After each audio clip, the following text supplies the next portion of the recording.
Hey friends, you've come to the right place. I'm Chloe Radcliffe. I'm your co-host for today, and I'm coming to you from New York City. I will be emceeing the program, and I'm facilitating some questions coming from you today, from you, the audience, to our speaker. So be thinking about questions you want to ask Terry while you listen to her speak. I also want to encourage you to post on LinkedIn, Instagram, and Twitter. Post your thoughts about today's meeting, wherever you are. We're going to be starting the breakfast soon, so in the meantime, use the chat to send us your name and where you're joining us from. Most people agree the difference between surviving and thriving in business today is good leadership. But what exactly is good leadership? Good leadership is the art and science of people working together to create great results. You see it when leaders with good character multiply their impact with proven success habits. Great results happen when people work together and create a positive impact on their customers, colleagues, and their communities. Good Leadership is also a game-changing consulting firm headquartered in Minneapolis, Minnesota. Unlike other firms who coach individuals, Good Leadership coaches teams to exceed their goals, both personally and professionally. The firm's mission is to spread the idea goodness pays. What's goodness? Goodness in business is when people thrive together in a culture of encouragement, accountability, and positive teamwork. Good leadership coaches accelerate alignment in teams during disruptive changes in the business, and they bring out the goodness in people with a proven process called the Goodness Pays Leadership System. It's worth your time to learn more because leading with goodness is confirmed by research to produce better business results. The secret is here in this exceptional book, How Goodness Pays. So if you want to explore new ways to produce better results faster, visit goodleadership.com. Watch for a goodness dinner near you, or get tickets to a Good Leadership Breakfast series. It's an exciting workshop held only in Minneapolis 8 times a year.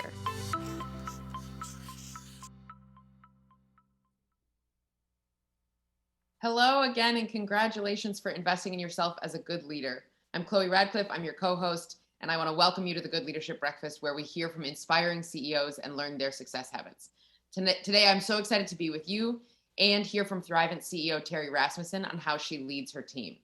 But right now, it is my pleasure to toss it over to the founder and creator of the Good Leadership Breakfast, a thought leader in the executive coaching industry whose firm Good Leadership is creating the category of executive team coaching, Paul Botts. Hey, Paul, it's good to see you. It's good to see you too, Chloe. You know, this is our 93rd breakfast, which means we've been doing this for almost 12 years now. And working with you has made broadcasting this virtual chapter of the Good Leadership Breakfast fun. Thanks for making it fun, Chloe. I really appreciate that. So next month, we begin our transition back to in-person events at our new home, the Metropolitan Ballroom in Minneapolis. We'll feature Allison Brown, who is the CEO of the Science Museum of Minnesota, as the speaker. And we'll record that session and we'll send it out later so you can view it the following Tuesday. But then in 2022, we'll be back to hosting live events again, and I, for one, cannot wait for that to happen. So there's definitely one thing that we've learned in all this, and that the simple idea is there's no straight line. Now, think back to before the pandemic. There's been no clear path from then to where we're at right now. We're getting used to the fact that our plans are going sideways, and we're starting to experience all this decision fatigue about what do I really think about this or what do I really think about that. Some of us are learning to find joys as well as the disappointments in the U-turns that are happening in our lives. But we keep learning the same lesson over and over again, in that human nature is really a peculiar thing. It seems as if people respond in either ways of hating things or loving things when we have unexpected events happen. And it's just part of what we're learning to deal with. You've heard me talk before about this concept of the dark noise, and we continue to see that be the context for leading today. And that is that because of all the bitter dialogue that's going on in our society, people are really losing trust in the big institutions that used to knit us together. I mean, I remember the days when we actually trusted government and big business and organized religion and then, of course, the media. But now with all this negative noise, the dark noise going on, it's really difficult to maintain your sense of positivity. So in the context of this, one thing that I know for sure is that what we're starting to see is that the stronger leaders are getting stronger. And also, I believe the opposite is true. So the theme for the breakfast this year has been thriving together. And I think it's appropriate today that our speaker is someone who represents Thrivent. She's one of the strong ones who are getting stronger. She represents both big business and organized religion as the CEO of Thrivent, which is a Christian-based financial planning firm. It's number 369 on the Fortune 500 list. She's masterful at leading teams. So Terry, we're so glad you're here today. You and I have been friends for a long time. I'm excited to have you here at the breakfast. Would you please tell us just a little bit about where do you find the joy in your job these days? Well, first, Paul, it's great to be here with you. And yes, we go back, Yes. you know, we go back even prior to your Good Leadership Breakfast series. That's exactly and so right. it's been a privilege to know you all those years, and it's fun to be with you today. You know, I love the fact that at Thrivent I get to work with an incredible, talented group of people and all across the organization. And to kind of, you know, bring it in perspective, I want to share a couple of stories. Sure. And so it really does, the stories always showcase really the best of us. And so about a year ago, our call center received a call, and it was a family. Their mother was in an assisted living facility. And we were paying her long-term care, because she had a long-term care policy with us. And they called and they were really concerned. If you think, you know, a year ago, if you had a loved one in a long-term care facility, I mean, my mother's been in a long-term care facility, they were isolated. And the family was very concerned about their mom. And they said, look, we're really concerned about her health, it's deteriorating, and if we brought her home, would you continue to pay for her care? And the call center employee, you know, he was a little worried about that, but he said, let me check. So we ran it up the flagpole, and of course, he got the answer he wanted to hear, and it's really representative of two of our values. You know, we live in service and we do what's right. And so the answer was, of course, we are going to continue to pay for the care for your mom. So they brought her home. 6 months later, so April of 2021, we got another call, and they said, just wanted you to know she's back in assisted living. Everyone's vaccinated there, you know, they're out, they're doing their social activities, they're able to dine together again, and we just wanted to call and say thank you.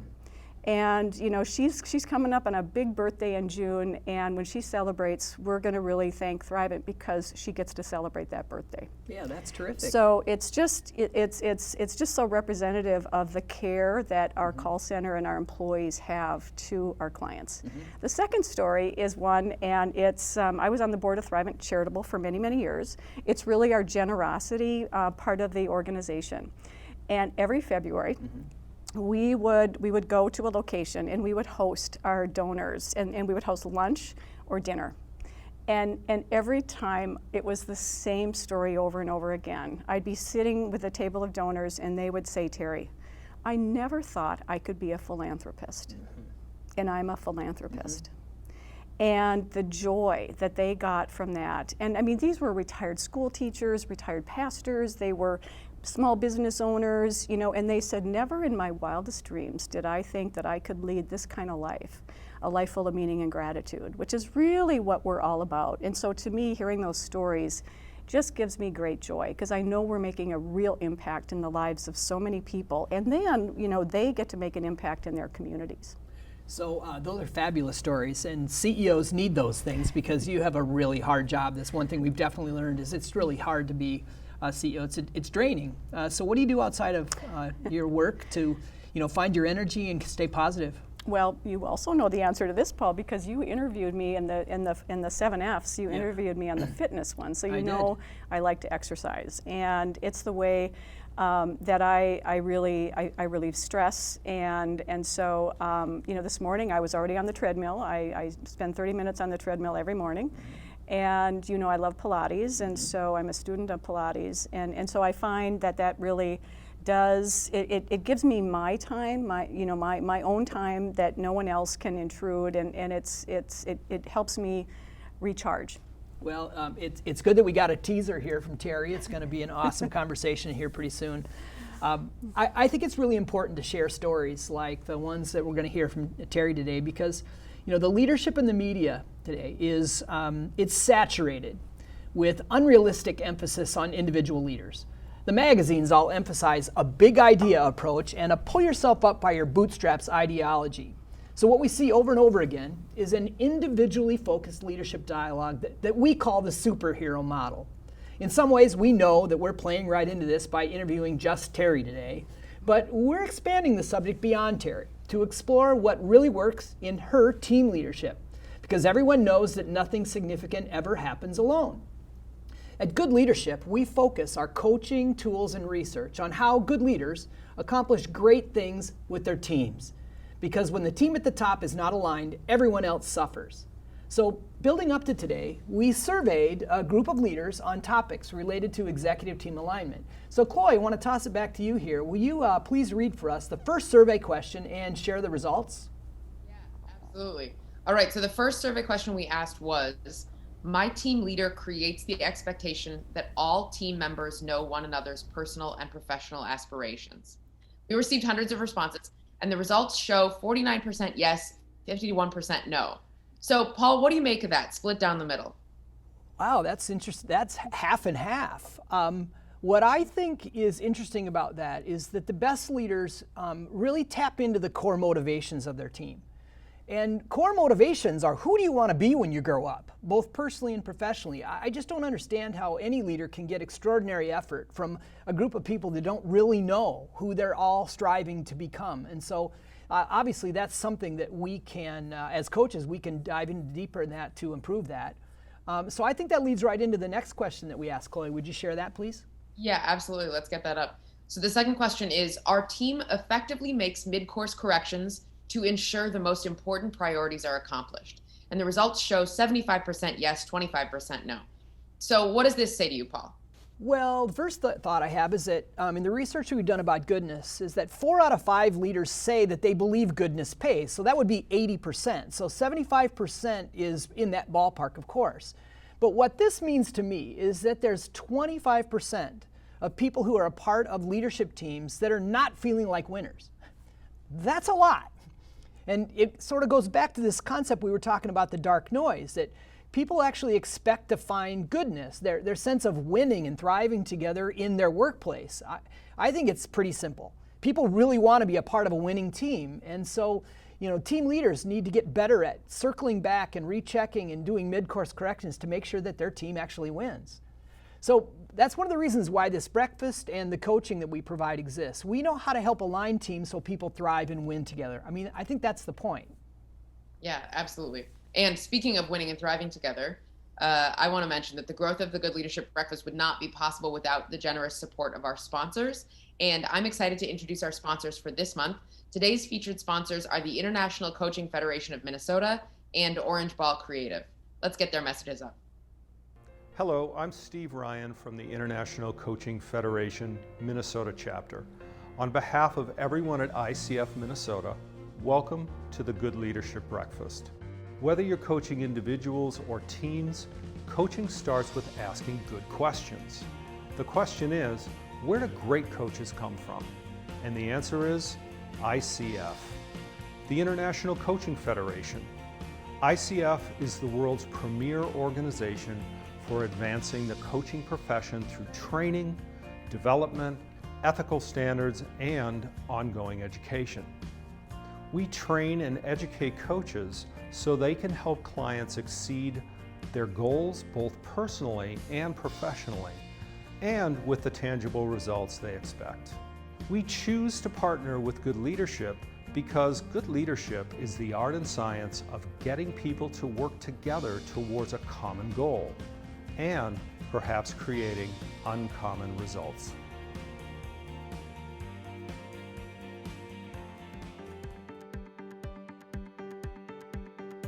Hey there, I'm Beau Nordby, one of the partners at Orange Ball Creative, where we bring bounce to brands and simplify the complexity of your marketing. We are thankful and honored to be the Good Leadership Breakfast sponsor. Our core values of seek to serve, positive on purpose, simple done well, ask to listen, push to elevate, and right not easy are aligned with Good Leadership's mission of proving that goodness pays. From day one, our vision has been to do good work for good people doing good things. If we can help a client help their clients, it multiplies that effort. Good Leadership has been a perfect example and partner of that vision. We hope this breakfast series creates even more goodness in your leadership and brings bounce to your organization. Thank you for your time. We're so grateful for the involvement of those sponsors. And now it is time to hear more from Terry Rasmussen. Remember, you have the opportunity to send in questions for Terry, which I will curate, and we'll get to some of those after the break. So just type them into the chat bar on the right-hand side and I'll see them. Paul and Terry, over to you. Okay, so Terry, you grew up on a Midwestern farm. In some ways you are, and now you're the president and CEO of Thrivent, so in some ways you're actually the poster child for this idea that there's no straight line. So, I asked you the question, did you always want to be a CEO? And you said no. So what was your path? Give us the short version of how did you go from growing up on the farm to becoming the CEO of Thrivent? Well, it's a rather amusing story, I think, because when I speak to groups, particularly parents that have children that they're really struggling with what they're going to be when they grow up, I go, well, take heed, it can work out. So I grew up on a farm. I was the middle child. I had an older sister. It was clear what gifts she had been given. She was a very talented artist. Younger brother, it was clear that he loved the farm and could fix anything, and so it was clear the gifts that he was given. And then there was me, clueless. And so I remember one day my dad came home. He had visited the dentist, and because he knew I was really struggling with this, and he said, "I think you should be a dental hygienist." He said, "Look, money's good. You can always find a job. You're not on call," and so that's what I did. I went to dental hygiene school, and it was when I was in school that I discovered the love of learning. And so the other thing I found out about myself, if you haven't noticed, I'm left-handed, and that back in those days, actually being left-handed was a problem. And so every dentist I worked for had to get me new equipment because everything was designed for right-handed people. And so I found also that in those days you had to be an electrician or a plumber because stuff leaked and things didn't work. And so I decided that going on to dental school was really not in my future. So then I started to think about, okay, I have to get a 4-year degree because I had a 2-year degree in dental hygiene in order to go to grad school, because I wasn't really satisfied with just getting a bachelor's degree. I wanted to go to grad school because I liked learning at that point in time. So my sister-in-law came home. She was majoring in accounting, and I looked at her books and said, oh, that looks kind of fun. And so I met with a college advisor, and we mapped out a way where in 18 months I could get my 4-year degree. And because I majored in accounting, then my choices for grad school narrowed, and so I kind of narrowed in on law school. So then went to law school, and from law school then had my first job as a trial attorney for the United States Department of Justice in Washington, D.C. I said I lived there, and I tried my cases in Colorado and Wyoming. And then my husband at the time was living in Colorado, and we were commuting, which got old after a while. Sure. So then we decided that we wanted to live together, and we both found jobs in Minneapolis. And so we came back here and have been here since. And through that time, I was in a large law firm. I worked for my uncle in a small business for a while, then was recruited to American Express, or what is now Ameriprise, and so spent 15 years there, kind of going through different legal positions, to really get well-rounded, I think, in financial services, and then was recruited to Thrivent as their general counsel. So I was the general counsel for a decade. And after a decade, I was asked if I had an interest in running the core business. And so I said, sure, why not? And so I did. And 3 years ago, actually to the day, then I was named the CEO of Thrivent. So a rather weird path, not the typical path. Well, if there's anything we've learned at the breakfast here, is there's no one has had a straight path. So it's really fun. It makes my heart sing. There's a farm in our family too, so I understand all that. So Thrivent is a major force in Minneapolis-St. Paul, but it's also a big player in the scene. Number 369 in the Fortune 500. But in the context of your peers, you're actually sort of a mid-sized firm. What I think is fascinating about your industry is there's clearly a lot of money to be made in the financial services business, especially you can see that in the way some of your peer groups put out these fabulous advertisements about, you can retire a dream life if you just give us all your money, right? And so how does Thrivent really stand alone or carve out a space in that industry? So I tell our workforce, I said, we're not going to be that what's your number company, because I think so much of it is, so if you just save for retirement, all of a sudden retirement becomes, this dream, as you said. Mm-hmm. And so for us, it's really helping our clients achieve financial clarity, achieve, what's their purpose. And so I like to say we're the what's your purpose company, not the what's your number company. And there, it's finding that joy of helping people discover what's important to them, and so that they can lead their lives not only for today, lead and fulfill their purpose, but in the future as well. And we're over 100 years old. We're quite successful, as you said. I mean, we are Fortune. You said 369, and currently, I just looked. We just had our third quarter review, and we've got $183 billion of assets under management. So we're not small. I think last year had about $8.5 billion in revenue, and so and that just really represents an organization that has made an impact and served our clients well for well over 100 years. And so it's pretty exciting, and I think it's our approach. Our approach to advice. It is that notion of finding what's important to you. Remember those retired school teachers and pastors and small business owners. The fact that we get to help people really understand their financial situation, but then it leads to a life of meaning and gratitude. And isn't that what we all want, is that life where you feel like you're making an impact and you're leaving the world a little better than where you found it. Well, my wife Melinda and I have been Thrivent members for 30 some plus years, and I always remember feeling valued for what I had, not for what I didn't have, and I think that that's really important. Yep. So I've been doing business in this city for 35 years, and I've watched as Aid Association for Lutherans sort of married Lutheran Brotherhood, right, and became this organization. And probably the most stunning advancement that I've seen is now that the organization is really run by industry A players. And so I'm curious to find out, what are you looking for in leaders, and what do you really expect of them? Well, first, I believe that high-performing teams, the foundation for it is really trust. Mm-hmm. And trust, in my opinion, is a combination of two things: character and competence. Okay. So what the team that I have right now, they are highly competent in their box. If you think about an org structure, they're boxes, and so I have extremely competent individuals in those boxes, but they're more than just their box. I say they're actually enterprise-wide leaders. They're all very different, because diversity is really important for teams to really make good decisions, and they speak up because it's the character piece as well. I love to cook, so if I were, cooking, I would say, there's obviously the competence, but then there's you got to sprinkle in integrity. You got to have a teaspoon of humility.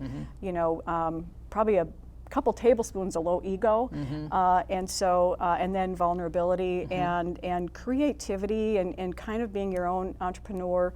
Having the courage to try things and explore and grow and develop, because when you're growing and develop, it can be painful. And so I look for all of those things in leaders, and really I'm so happy because I think as a leadership team we have that. So I heard a lot of things in that answer that really dovetail into how we think about helping teams thrive together and improve. So I want to talk a little bit about this thing, this team model that we use. It's called epoxy theory. And we all know epoxy are two different things that do nothing by themselves, but you put them together and they create a really strong bond. We think about the epoxy as relationship capital, so the ability to care about people, and then structural integrity, planning and solving and getting things done, as the epoxy. We interviewed some people on your team to try to figure out which one of those two you had strengths in, and They told us that you're a very, very personable person, but your gifts really are on the structural side of things. So I'm just curious to find out, how do you go about structuring the work that your team has to get done? Well, I think it starts with making sure that we get alignment, and for us, we have kind of this rallying cry. It's our one big goal, and then it is structuring our time together, and so that it's actionable. It's I've been a part of organizations, and even some teams at Thrivent where it felt like if we actually had a meeting, we were accomplishing something, but that's not really accomplishing anything. So you need to ask yourself, what are we meeting for? Why am I here? And what are we going to do? And so we can move the organization forward and be efficient with our time and optimize the time we have together. It's probably a creature of being a working mom and quite frankly trying to figure out the time management is a big deal. And so how do you really get efficient and get if we're meeting, what are the decisions we have to make, and what are the things that we have to discuss, and so that we're always moving the organization forward. Yeah, I really like that approach. And sometimes when we've seen teams struggling and meeting for the purpose of meeting, we can fairly quickly figure out what these high-priced executives are making and then divide that by the day and say, do you realize how much money this meeting is costing here? We probably should be better with this time. Yeah, so I can imagine that you guys have thought of things like that before. So part of the mission of this breakfast and our firm is to pass along success habits so that people can learn from these leaders who come to the Good Leadership Breakfast. And a success habit is something that you've learned to do over and over again because it really works for you. I told you we interviewed people, and they pointed out 3 very specific success habits that I want to probe with you now. One of them you already mentioned, but I'd really love for you to tell us the why this is so important to you, and then exactly how do you go about it. So the first one is you really insist on the fact that the organization has one big goal. I think this is fascinating. We refer to that as the big opportunity, but you call it the one big goal. So why is that important to you, and how did you actually go about creating that goal? Well, it's important because it really is the rallying cry to get everyone excited about our goals. Because as you said, everyone likes to win, and you want to be a part of a winning team. And so if you have a goal out there, you can go after it. And it really does, it's a great decision-making tool because, then the workforce can ask, is my work contributing to the one big goal or not? So it has to be simple enough they can memorize it. Yep. Yeah. Do you have a sample you can share what your big goal is? Well, it's like, we actually had everyone during COVID, interestingly enough, it was about a 20-second, and so we did that and we were washing our hands. Because we said, we have to do that and during COVID. So it's really I'm going to give you the beginning and the end because those are the important things. Those are the kind of the strategic bets we're making based on what we know that our clients need. So the first is advice. We want to be known as a leader in advice. And the reason for that is because we've got a long history of giving ongoing advice to our clients. That's why people, that's why they can become philanthropists. That's why they can enjoy their lives and live a full life during their entire life versus just waiting for retirement. And so being that leader in financial advisory is really critical. And we're putting all the blocks in place to really do that. Ultimately, our goal is to help our clients achieve financial clarity so that they can lead a life full of meaning and gratitude. And so to me, it's like everything has got to be built on with that goal in mind. So all our work, if you think about the engagement programs that we have, that we with our deployed staff in the field, all those things have to be centered around that one goal of financial clarity and leading a life full of meaning and gratitude.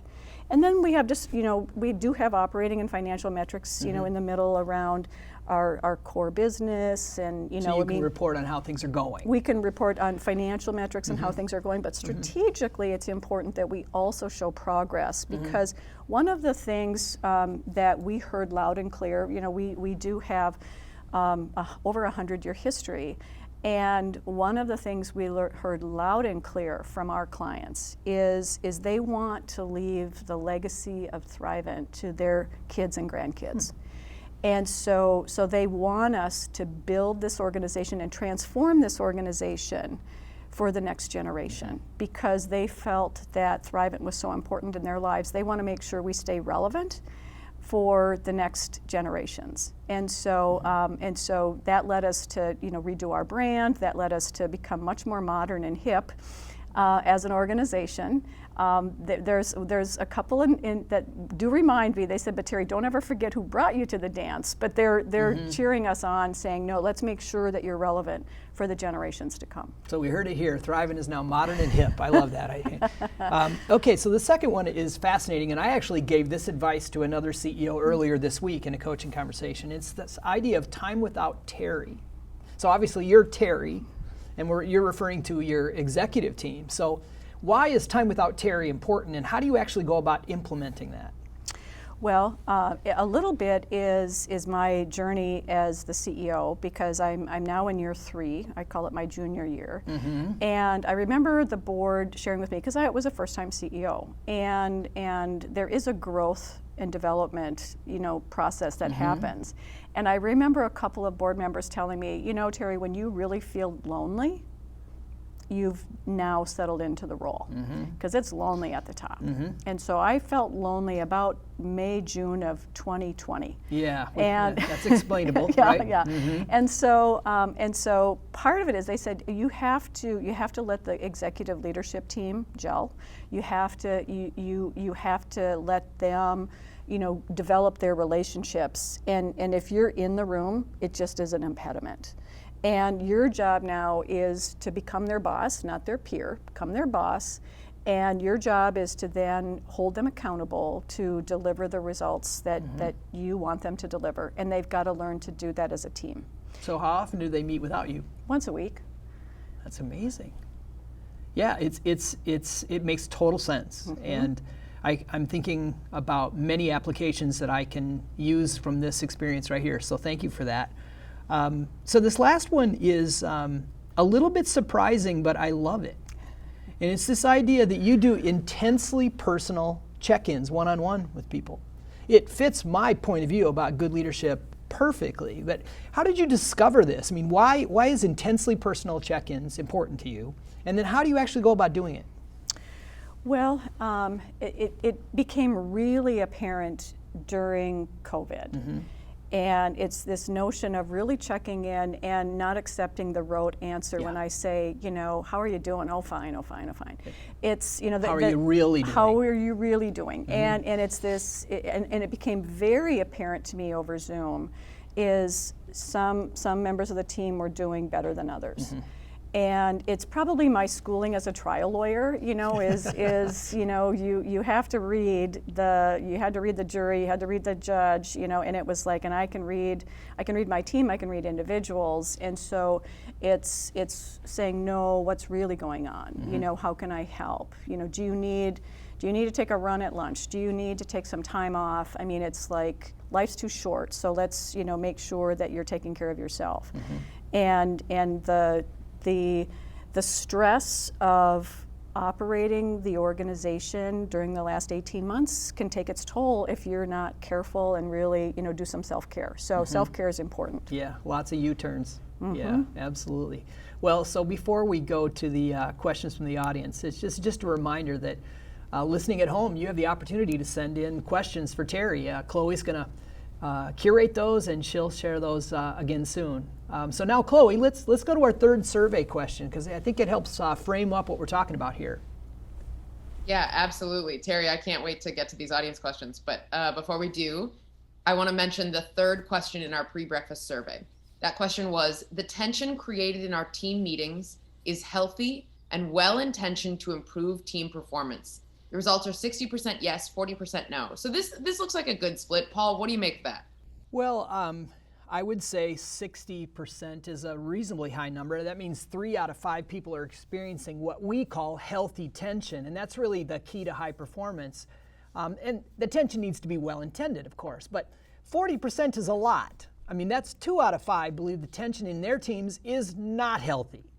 And to me, that's stunning. I just think as team leaders, we need to encourage everybody around the table to feel like they can freely contribute without fear of being belittled or punished or speaking their minds. And 40% is a very high number. This is very interesting data. And at 40%, it likely applies to some of the people who are part of this audience today. I'm hoping if you're a team leader, you're thinking about that, because we need our teams to speak and contribute freely without fear. Yeah, absolutely. So before we get to the audience questions, I am really excited to introduce my favorite part of the Good Leadership Breakfast, the bucket of goodwill. Our partners at Handy Paint Pail are donating $1,500 to Can Do Canines. And on the screen, you'll see the website and a QR code if you want to add to this donation. So Terry, can you say a few words on why you chose this organization? Oh, I'd be happy to. So Can Do Canines is a very special organization to me. And Paul, I'll probably get a little emotional on this one, because I referred to my sister, my older sister, who is this incredible artist. And she had juvenile diabetes. She was diagnosed at age 13 and lived for 55 years. And the last 6 years of her life, she had her Can Do Canine Jagger. And so it's a very special organization for us. Thank you for sharing. We've had such a remarkable time raising money for things that we didn't even know existed. We've been using the Handy Paint Pail as a collection device for 12 years now. And by the time we get back in the ballroom, we're going to be just an inch or two shy of $400,000 we've collected through this technique. And it's always interesting to see when we're live in the ballroom, people get to pull out their business card out of the bucket and tell us where they're going to send their money. And so Can Do Canines, I think that's outstanding. My dad was a veterinarian, so I have a real soft spot for the dogs in our life too. Yeah, and it's just Jagger, who he saved her life several times, but it was wonderful, the organization too. He was 8 when she died, and so he retired to Florida. So my nephew lives in Florida, and so they released him from service, and he retired, and he's enjoying swimming and playing with his toys. So that's so fun. Thank you for sharing. Okay, so Chloe, will you share some audience questions with us now? Yeah, absolutely. We've got some good questions coming in on social media. So the first question that somebody wants to ask is, what benefits do you see from your not straight line path to being CEO? Yeah. That's a really good question. I think it's continuous learning. It's being curious, coming at problems in a different way, and it's I would say probably not taking yourself too seriously. Having that curiosity to try things, push the envelope. What's the worst that can happen, I always say, is you learn something. And so I think my path that way, it really helped. According to my mother, she's very happy the fact that I can always find a job somewhere, because being a dental hygienist, CPA, lawyer, CEO, right, she's thinking I'm employable. So yeah, that's pretty special. Thanks, Mom, for that. Right. Yeah. What I see is people who have paths like yours are just much more adaptable. We run into a lot of early stage CEOs who fast tracking it through their organization, through their function, and the next day they know they're the leader of their peers. And they don't handle it very well. And so I'm a big proponent of the path that you've taken. What's next, Chloe? All right, I love this question. Terry, you mentioned both, and I believe this was in your description of leadership and what a good team needs. You mentioned both ego and vulnerability. How do you balance those? Well, I look for individuals that have low ego, humility, and when trust is built in teams, there is this vulnerability. It is encouraging people to speak up, because the richness of the conversation is how you develop really good decision-making skills. And listening to your colleagues that are coming at it at a different way, it takes vulnerability to do that. And then, if a decision is made and it doesn't work out the way that you expected it to, it's the vulnerability to say, what did I learn from that? It's not pointing fingers at somebody, but it's owning it, and it's saying, okay, that was a really good learning exercise for me. I'm going to put that in, the cupboard, so I learn from that for the next time. Yeah, I think it's the reason why I thought that 49% number was so difficult to see about team leaders don't think it's important for each other to understand who they want to be when they grow up. It's one of the most vulnerable things I've ever seen, is to have a team of people say to each other, here are my professional aspirations, in front of their peers. It takes a lot of guts. And you've got to be able to accept that with each other and say, hey, I'll help you get there. That's as vulnerable as it gets in our opinion, and we like to create the time for those things. Well, and I think it goes to, everyone gets tired of me saying this, and I think but after a while they believe it when I say it, is I think feedback's a gift. And so in my opinion, if you're willing to give feedback, and it goes all the way to the top, I tell my team, save me from myself, because, I don't have all the answers. But if you are willing to give feedback, that's a real gift. That means that you care. And you care about someone's growth and development. And so that's a really important thing, to have that kind of ecosystem where people feel safe. Yeah. Chloe, do you have one more? Yeah, we do have one more. Terry, you talked a lot about giving advice to your clients. What is the best piece of advice you ever got?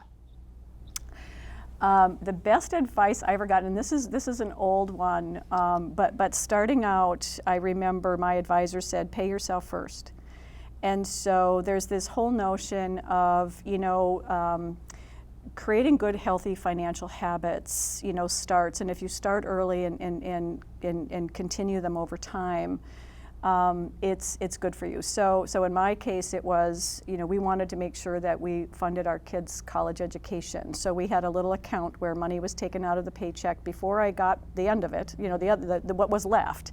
And then we learned to live on what was left. But we always set our priorities and made sure that we were funding those priorities first.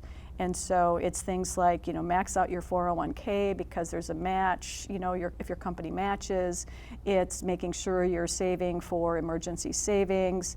It's making sure you're protecting your family if something happens. And so I remember one of our first purchases was life insurance, because it was a multi need product. So it protected our family if something happened to one of us, so our kids could go to college.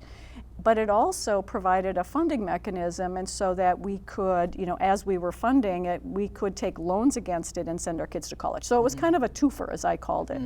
And as we grow, and as we created those disciplined habits, it was that, making sure that we were always clear on what our goals were. Well, we can't get to all the questions that came in from the audience, but however, after the breakfast today, you and I will continue this conversation, and Terry and I will then do a full interview and make it available in the context of the Goodness Pays Leadership podcast. So before we say goodbye, we always ask this one question of all of our speakers. So Terry, how do you know for sure that goodness pays for you in your leadership? I see it every day in the joy and the smiles of our workforce, and the fact that they work for a company that cares about them and that they can actually live their purpose. And because I always say, Thrivent, we were the original purpose-driven company. And so I see that every day. And then we see it in, like I said, the stories that we hear and the clients that we serve. Well, thank you again, Terry, for agreeing to come here. It's a natural, Thrivent and thrive together. Those subjects are perfect. That's right. I feel like hardly any time has passed since we've seen each other. So we're grateful you're here. And we also understand why the people at Thrivent, are feeling like winners these days. So It's wonderful to have you here. Thank you. Yeah, thank you, Terry. We really appreciate you joining us today. I loved hearing about your success habits. And as Paul mentioned earlier, the Good Leadership Breakfast continues to evolve back into an in-person event. And I'm excited to introduce you to my Minnesotan counterpart, JC Lippold, who will take the reins as co-host with Paul in November. JC is a personal development coach and facilitator in the Twin Cities, and you can see him on his Wednesday morning segments on KSTP TV. And JC is also a theater director and has been known to pace a marathon or two. Thanks, Chloe. I'm looking forward to stepping into this role and looking forward to meeting all of you in person in 2022. Well, I got to tell you, JC, I'm a little bit intimidated because you're like this TV star and everything like that. So, but I'm really looking forward to sharing the stage with you, to seeing you bring back the 7F's wheel, the table discussions, these fundraising rituals, all things that have really kind of put us on the map at the Good Leadership Breakfast. Thank you, and I'm looking forward to having you on board. I can't wait, Paul. We'll see you next month. Awesome. So, Chloe, now it's time for me to say thank you to you. You're one of those people that just lights up every room that you bless, whether it's over the internet or in person. Your energy's really meant a lot to us through the years, and so just grateful that you are along for this ride, and looking forward when we get back into the new format to figure out how in the world we're going to get you involved again. So thank you. Absolutely. And we enjoy having you come to us from New York City. Yeah. Thank you for having me be a part of these breakfasts during the pandemic, and I miss being in the ballroom so much, so I can't wait to be back in the ballroom with you sometime soon. Yeah, thank you. Looking ahead, next month, Paul will interview Allison Brown, President and CEO of the Science Museum of Minnesota, and I can't wait to listen in on that conversation. Thanks so much, Paul. So before I sign off today, it's important to express our gratitude for all the sponsors who helped keep this program alive during the pandemic. With your encouragement, we've continued to research the business benefits of How Goodness Pays and experiment with innovative coaching systems to help executive teams thrive together. A significant part of why we do this programming is to help you get better as a leader and to provide research and success habits to build your confidence. Here's a quick summary of the data we shared today with the highlights of why goodness is important to leadership. 51% of people say their leaders do not expect their team members to know one another's aspirations, and I just don't know how they get high performance that way. And only 3 of 4 teams are actually making the mid-course corrections that are necessary to make sure the team is winning. We learned that 40% of team members believe the tension in their teams is more mean-spirited than healthy. And we think that's really important because good leadership is really all about this concept of thriving together. So this data says we have a lot of work to do as coaches to make sure team leaders are leading with goodness. Terry Rasmussen is someone who knows how to make goodness pay in her leadership. And we shared 3 success habits that came from her. So the first one is making sure that your team has one big goal and expecting employees to memorize that simple goal statement. It helps create alignment. Second one is something I love. This is time without Terry. She literally creates space for the team to meet without her once a week. And I think that's brilliant. And then third, intensely personal one-on-ones, which we learned, especially during the pandemic, is important to helping individuals, feel valued and to make sure that they're thriving personally in their role. So as we close, I have one particular story that I want to share that came from a client engagement this week that was really, really interesting. The economy has been good for most organizations, but not everyone is winning. There are entire segments of our society that have not really come back economically. This particular client, their organization is winning in the market mainly because their competitors are failing and just falling off the map. So even though they're gaining market share, they're really far behind what the expectations are of their board owners, and they're really not feeling like winners. And when that happens, often in professional services organizations, the criticisms they all feel start to become directed inwardly. And the kind of comments and the criticism and the infighting actually hurt each other. And one of the ways we help organizations like this get out of this is this imagery that we call swords out.